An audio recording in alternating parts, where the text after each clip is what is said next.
बिस्मिल्लाहिर्रहमानिर्रहीम। अस्सलामुअलैकुम वरहमतुल्लाहि वबरकातुहू। लाखों करोड़ों दरूदो सलाम नबी करीम सल्लल्लाहु अलैहि वसल्लम पर और आपकी आल पर। इस वीडियो लेक्चर में हम बेटा बात करेंगे testing about equality of variances. इस टॉपिक को हम बार्टले टेस्ट भी कह सकते हैं। तो फर्स्ट ऑफ ऑल हम बार्टले टेस्ट का जो टेस्टिंग प्रोसीजर है वो डिस्कस करेंगे। फिर इस टेस्टिंग प्रोसीजर को यूज़ करते हुए हम न्यूमेरिकल सॉल्व करेंगे। टेस्टिंग प्रोसीजर में बेटा 5 स्टेप्स हैं। सबसे पहला स्टेप हमारा नल और अल्टरनेटिव हाइपोथेसिस की डिज़ाइनिंग का है। नल हाइपोथेसिस में हम शो करेंगे कि तमाम वेरिएंसेस जो हैं वो इक्वल हैं, मतलब ऑल वेरिएंसेस आर होमोजीनियस। तो अल्टरनेटिव हाइपोथेसिस जो है ये नल हाइपोथेसिस का उलट है। यहाँ पर हम लिखेंगे all variances are not equal. Level of significance, हर क्वेश्चन में हमें अल्फ़ा की वैल्यू दी जाएगी। अगर किसी क्वेश्चन में हमें अल्फ़ा की वैल्यू नहीं दी जाती तो हम अपनी तरफ से 5% यूज़ करेंगे। लेवल ऑफ सिग्निफिकेंस जो है ये डिग्री ऑफ डाउट भी है। इसे हम साइज ऑफ टेस्ट भी कहते हैं। इसे probability of committing type 1 error भी कहा जाता है। टेस्ट स्टेटिस्टिक में हम ये फार्मूला यूज़ करेंगे। यहाँ पर Q और C की जगह पर ये इंफॉर्मेशन जो है ये हम कैलकुलेट करके रखेंगे। ये फार्मूला है जो हम Q के लिए यूज़ करेंगे और ये फार्मूला है जो हम C के लिए यूज़ करेंगे। यहाँ पर K जो है K इंडिकेट करता है नंबर ऑफ सैम्पल्स या नंबर ऑफ वेरिएंसेस जिनको हम स्टडी कर रहे हैं, और N जो है NI हर सैम्पल के अंदर वैल्यूज़ की तादाद है, और खाली N जो है ये सम है तमाम सैम्पल्स का। ये SI² जो है ये अनबायस्ड वेरिएंस है। तो क्रिटिकल रीजन है हमारा चौथा स्टेप। क्रिटिकल रीजन में हम इस U को कंपेयर करेंगे टेबल की वैल्यू से। यहाँ पर जो K है ये हमारे पास नंबर ऑफ सैम्पल्स हैं, नंबर ऑफ वेरिएंसेस हैं। तो chi² के टेबल से हम ये वैल्यू लेंगे और इस U की वैल्यू को इस टेबल की वैल्यू से कंपेयर करेंगे। अगर ये कंडीशन पूरी होगी तो हम नल हाइपोथेसिस को रिजेक्ट कर देंगे, अदरवाइज हम अपने नल हाइपोथेसिस को एक्सेप्ट करेंगे। अब इस टेस्टिंग प्रोसीजर को यूज़ करते हुए हम एक न्यूमेरिकल सॉल्व करते हैं। ये हमारे पास इंफॉर्मेशन है।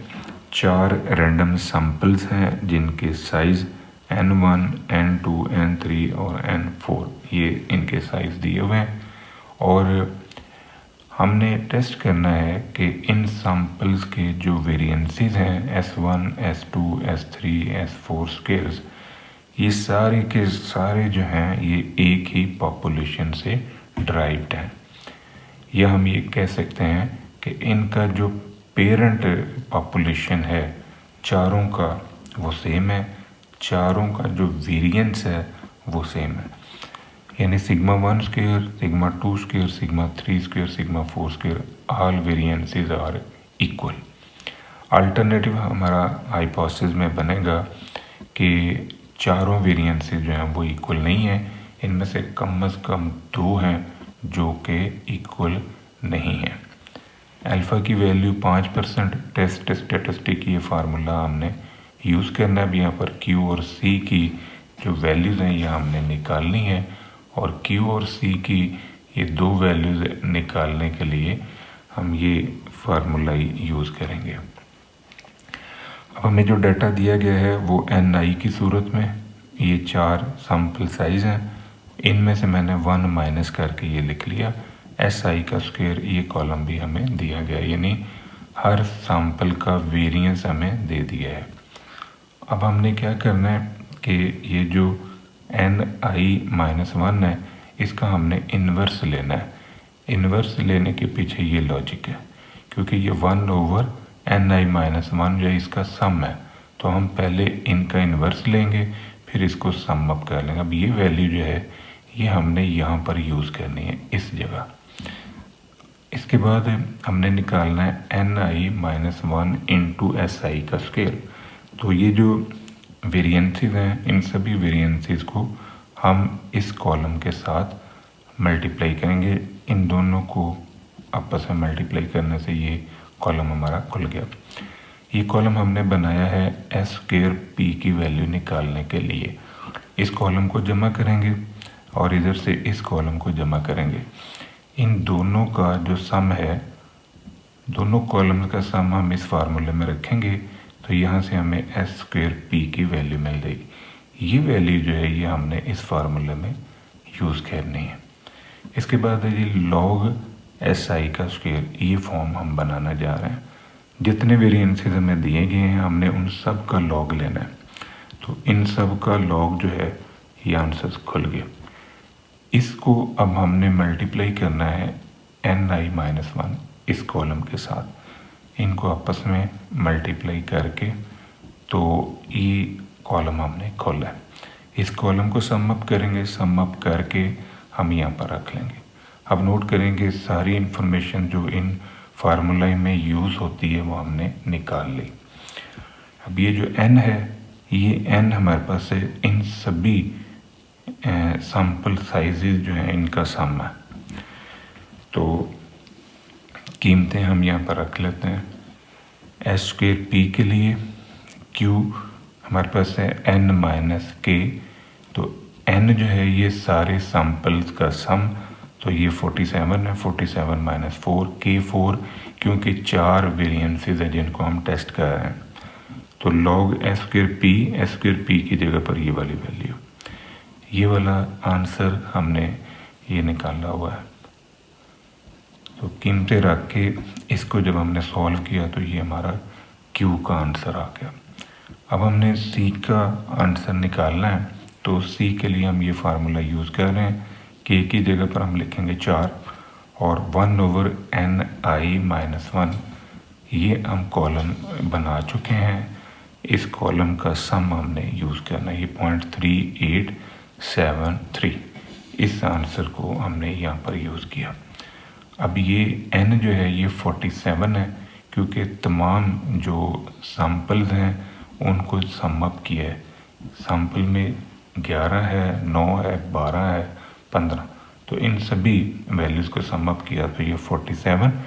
यहाँ पर हमने रखा 47 माइनस k 4 है, 47 माइनस 4 और इसका इन्वर्स 1/, की फॉर्म में ये आंसर बना। इस सारे को जब हमने कैलकुलेटर से सॉल्व किया तो ये हमारा फाइनल रिजल्ट आ गया। अब ये Q और ये C, इन दोनों आंसर्स को हम इस फार्मूले में रखेंगे, Q और C। तो इसको जब हम कैलकुलेट करेंगे तो हमारा फाइनल रिजल्ट बन रहा है 1.06। ये हमारा U टेस्ट स्टैटिस्टिक का आंसर है। अब इसको हमने चौथे स्टेप में लेके आना है, क्रिटिकल रीजन। क्रिटिकल रीजन में हम इस U को कंपेयर करेंगे टेबल की वैल्यू से। ये वाली वैल्यू जो है ये हमें काई स्क्वायर के टेबल से मिलेगी। अल्फ़ा की वैल्यू है 0.05 और K हमारे पास नंबर ऑफ सैम्पल्स हैं या नंबर ऑफ वेरिएंसेस हैं जिनको हम टेस्ट कर रहे हैं। तो K हमारे पास है 4। अब 0.05 को हमने 3 डिग्री ऑफ फ्रीडम पे देखना है। ये मेरे पास डॉक्टर अफजाल बेग साहब का टेबल है। तो इसमें यहाँ से मैंने 0.05 लिया और इधर से 3 डिग्री ऑफ फ्रीडम, तो इनको अटैच करके ये मैंने 7.81 वैल्यू निकाल ली। तो ये जो वैल्यू है इस वैल्यू के साथ हमने अपनी कैलकुलेटेड वैल्यू को कंपेयर करना है। जो कैलकुलेटेड वैल्यू आई थी U की वो है 1.06। ये है 1.06 U की वैल्यू। अब ये वैल्यू जब हम यहाँ पर रख के इसे देखते हैं तो ये कंडीशन हमारी पूरी नहीं हुई, मतलब हमारा जो U का आंसर है वो इससे छोटा है। तो हम ये कह सकते हैं कि हमारा जो U है ये CR में नहीं गिरा बल्कि ये AR में गिरा है। AR में गिरने की वजह से हम अपने नल हाइपोथेसिस को रिजेक्ट नहीं करेंगे, मतलब हम अपने नल हाइपोथेसिस को एक्सेप्ट करते हैं।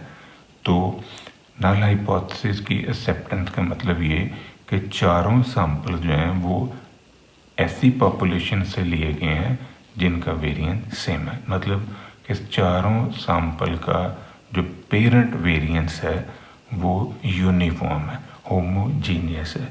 तो ये जो टॉपिक आपने किया, इस टॉपिक से रिलेटेड ये मैंने आपको 2 क्वेश्चन जो हैं ये दिए हैं। इन दोनों क्वेश्चन में से कोई एक क्वेश्चन जो है वो आप खुद सॉल्व कर लें ताकि इस टॉपिक की प्रैक्टिस जो है वो आपकी हो जाए, दोनों करने की ज़रूरत नहीं है।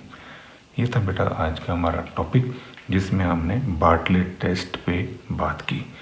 दुआ में याद रखिएगा, इंशाल्लाह अगली वीडियो के साथ फिर हाजिर होंगे। फी अमान अल्लाह।